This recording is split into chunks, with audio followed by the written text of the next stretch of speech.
welcome up here Peter Rosengard, force of nature, the persuasive man, voracious haver of breakfast, without whom probably none of us would be here.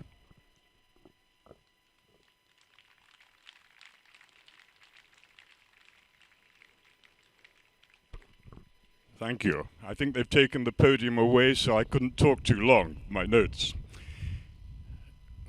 Stephen, that was remarkable, wasn't it?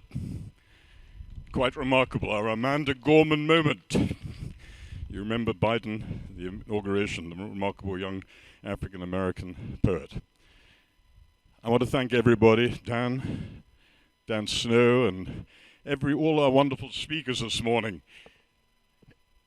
It's a very emotional moment, very appropriately, that we're here in the shadow of the stadium, the Olympic ethos.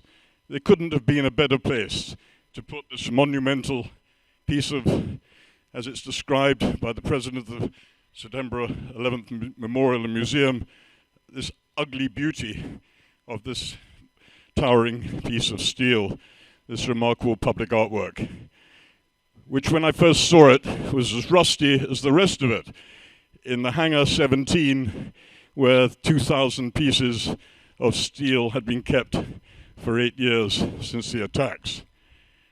We polished this. A remarkable young artist called Maya Angelou polished the center section. It's exactly as it fell, except we polished this. She polished this to reflect, as I think Simon Sharma memorably once said, the pulsating heart of a great city.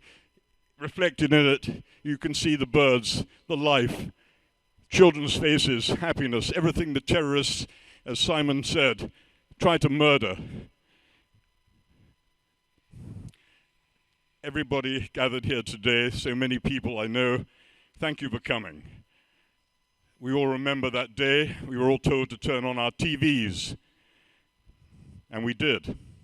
Some, like Louis Casey, had to stick a piece of wire in the back to make it work as an aerial. And out of the horror, and out of the devastation, and the 2,977 innocent people who were murdered that day, mums, dads, brothers, sisters, sons, daughters, who just left their home that morning and said in Queens or Brooklyn or Lower Manhattan or wherever, they just said, "See you later, guys. See you later, buddies." They never came home. So it's very appropriate we're here. As Americans came together, out of that horror, the best of humanity was displayed.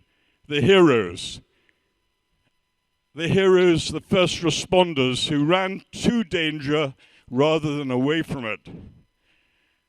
All those people who worked on the site, many of whom I've met over the last 10 years, which changed my life, and the friendships I've made. I'd especially like to thank John Egan, who flew over here from the United States just to talk for 5 minutes. Thank you so much, John.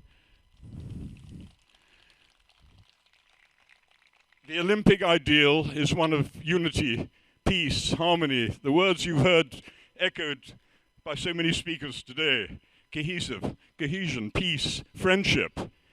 And so it's entirely appropriate we're gathered here on this very important day to remember, to mourn. But at the same time, as chairman and founder of Since 9/11, whilst clearly it's a commemorative day to remember and honor those who were murdered that day, who we lost, especially the 67 Brits, and the others from over 90 nations who died that day, who were murdered that day. It's entirely appropriate that we're here as Since 9/11, whose mission is, as you heard many speakers say, through education, to hope for a better future. As it's been said several times today, and I'm sorry to repeat it, but I have to say, whilst all of you here today remember exactly where you were on 9/11, and you will never, ever forget where you were.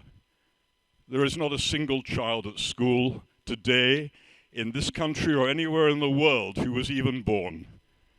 And that's why our mission, since 9/11, in partnership with the remarkable world #1 ranked, I think it's 8 or 9 years running, Jeremy would tell me, the ranked #1 in the world, our partnership with them has been so remarkable and essential to any achievements we've made. And we've had a few, but we're just at the beginning. And I'd like to, at this point, pay tribute to my remarkable friends, my trustees. I can't name them all, but Harry Hampson from day one, who's here, and I know, and Matthew Hartley, and Kamal Hanif cannot be here, unfortunately. He's in Birmingham. He's not too well. David Hill. Steve Lancashire, I know, is here. Forgive me if I've forgotten anybody else. But without them, we couldn't be here today, without their support. We've been going through a tough time the last 2 years. The whole world has. I think, I'd like to just say, whilst we're vaccinating the world against COVID, let's start vaccinating the world against hate. Thank you.